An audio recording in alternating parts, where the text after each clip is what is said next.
Sessão Vitrine está de volta aos cinemas. O projeto realiza distribuição coletiva de filmes brasileiros, exibindo um recorte da produção audiovisual contemporânea.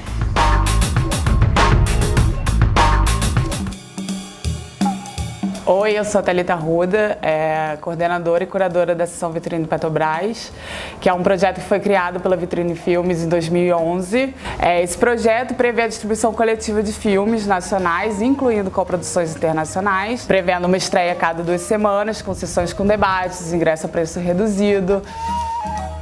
O perfil dos filmes da Sessão Vitrine, eles são filmes autorais, são filmes que a gente opta por não fazer um lançamento convencional, porque a gente acredita que no lançamento coletivo eles vão ganhar forças. Alguns de realizadores estreantes, outros não. A gente fez um mix entre também gêneros, tem filme de documentário, tem filme de ficção, filme que já explora o lado mais suspense, filme que traz questões atuais. Então, assim, novos clássicos, a gente diz, são diretores que a gente está com um olhar mais atento das obras que eles estão fazendo atuais, do que eles se posicionam com os filmes e também numa aposta do que virá depois desses diretores. De você ter filmes que tratam questões indígenas, que são questões atuais do Brasil, ter filmes que falam sobre transexualidade, ter filmes que são a primeira obra ficcional de um diretor que tinha uma carreira já conhecida no documentário, ter coproduções, porque as coproduções hoje no Brasil têm uma potência muito grande, elas estão muito mais firmes. E nesses novos clássicos é muito também resgatando o que a Sessão Vitrine fez em 2011 e 2013, quando ela já aconteceu. A gente tem filmes como Martírio, que é a direção do Vossacarelli com co-direção do Ernesto e da Tita, e é um filme muito atual, assim, que discute muito o Brasil nosso de hoje. A gente tem Divinas Divas, da Leandra Leal, que é o primeiro trabalho da Leandra como diretora e que faz um resgate ali da história do rival com os transformistas da época. A gente tem Rifle, do Davi, que é o filme do Sul. Ornitólogo, que é uma coprodução Brasil, França e Portugal, do João Pedro Rodrigues, que já é o 5º longa do João Pedro. E é isso, assim, na compilação dos filmes, a gente tem produção de tudo quanto é parte. A gente tem produção de Recife, de Minas, do Rio, do Sul, as coproduções. Então, há essa preocupação também de mostrar as produções em diferentes regiões do Brasil. 70% da produção que vai para circuito comercial, produção brasileira, ela não chega aos 10 mil de público. E isso é um fator que é um desafio para a gente superar. A gente quer botar esses filmes em circuito e quer que ele faça um público bom, um público de 5 a 10 mil, que para esses filmes é muito importante, assim. O público de festivais é um público diferente do circuito comercial. Então, você oferecer sessões que acontecem em 20 cidades, que tem um preço reduzido, é muito no sentido, sessões com debate, muito no sentido de formação, de aumentar o público que esse filme alcança no circuito comercial e aumentar a vida do filme como um todo. Se você quiser saber mais informações, acesse o nosso site, curte a nossa página e é isso, eu espero vocês no cinema. Beijo!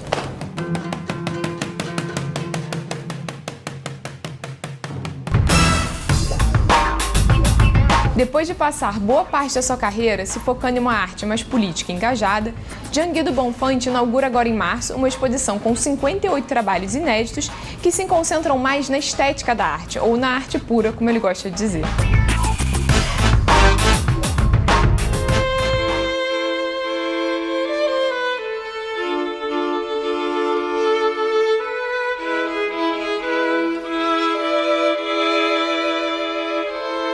Então, eu tenho feito um esforço nesses últimos anos para me distanciar de Dionísios e me aproximar de Apolo. O que quer dizer isso? Eu sempre tive uma carga expressionista enorme no meu trabalho.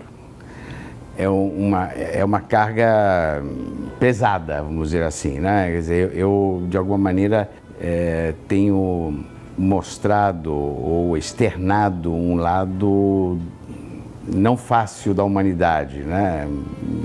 Ligado a sofrimentos, a angústias, a solidão, enfim, abandono, doenças. E, a um certo momento, eu comecei a me cansar desse peso, vamos dizer assim, entendeu? Eu achei que eu estava, na realidade, começando a me preocupar mais com alguma coisa que fosse pura pintura, que a pintura não trouxesse mais nenhuma mensagem, nem política. Eu passei pouco a pouco a acreditar que quanto mais pura fosse a arte, mais potente e mais transcendente ela poderia ser. Talvez seja uma besteira. Mas é uma necessidade minha, então eu fui atrás disso. Esse movimento se aproxima de mim em 2000 mais ou menos, 2000 e pouco, quando eu comecei a fazer autorretratos. O autorretrato já era uma maneira de evitar cena, vamos dizer assim, situação onde houvesse mais de um ser humano com um cenário que podia indicar uma historinha, né? Então, a minha preocupação na hora que eu começo a me concentrar no autorretrato é de não ter cena. Simplesmente uma cabeça, como está aqui em cima, uma cabeça. A cabeça não permite, vamos dizer assim, a criação de um ambiente. Eu não queria ambientes, eu queria me concentrar na pintura. Que a cabeça fosse solucionada puramente com pintura. Óbvio que a carga emocional que eu tenho interna, ela de alguma maneira está presente, mas eu acho que já não está da mesma maneira, né? E essa exposição vai ter uma carga de cabeças enorme, porque as esculturas são ou cabeças ou bustos, as pinturas, o número de cabeças é enorme.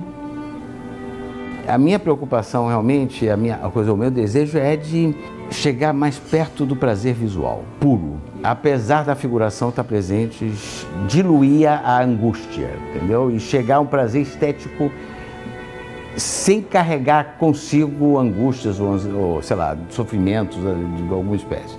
Talvez eu não consiga nunca, mas que houve já uma redução, houve. Devo dizer que eu acho, num momento em que eu não tenho mais referências, o que para mim é muito simpático. Eu diria, o fato de não ter mais referências significa que eu atingi talvez um nível de singularidade na linguagem, algum nível. Nesses últimos trabalhos de pintura e desenho, a escultura nitidamente tem Giacometti. Eu estudei profundamente a obra dele durante anos e anos e anos. Não tem como escapar. Aliás, a gente não tem como escapar, nós somos frutos da história, né? A gente nasce na história.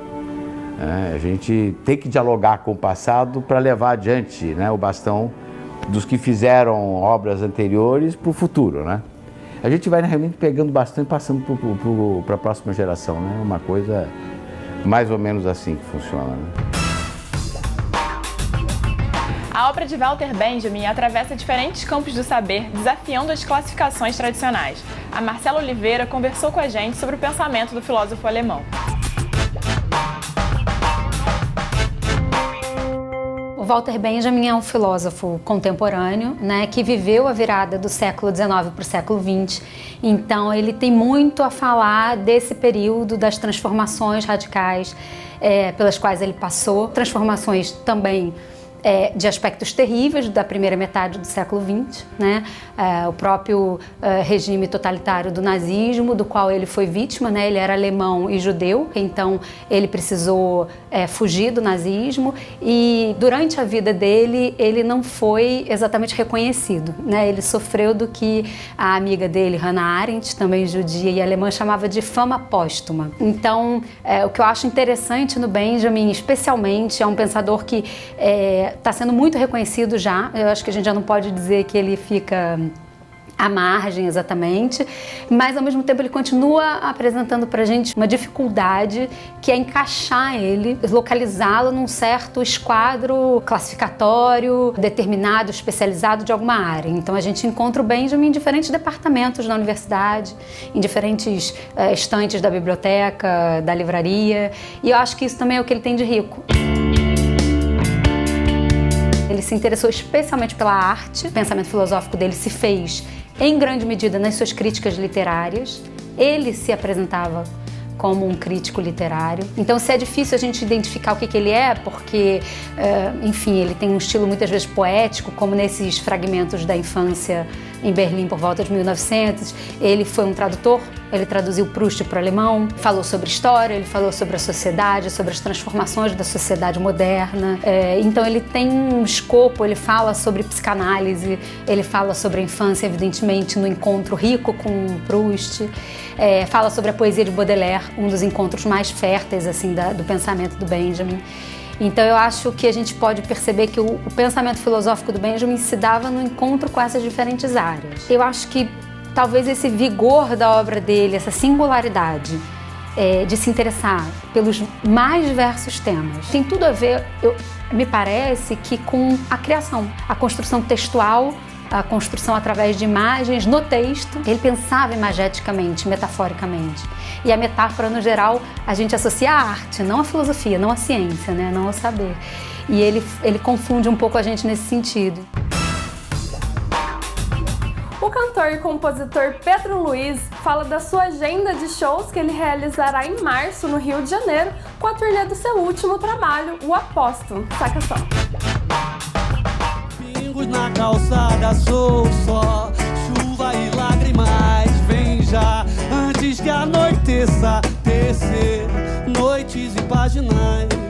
Olá, aqui é o Pedro Luiz e eu estou aqui para falar para vocês aqui no Curta sobre o meu projeto mais recente, solo, que chama-se Aposto. Em 2013, fui fazer um circuito Sesc no interior de São Paulo e aí vem uma história curiosa que acaba resultando no Aposto. Eu rodei várias cidades do interior de São Paulo e aí em algumas praças dessas eu tive a surpresa de ver as pessoas na plateia curiosas.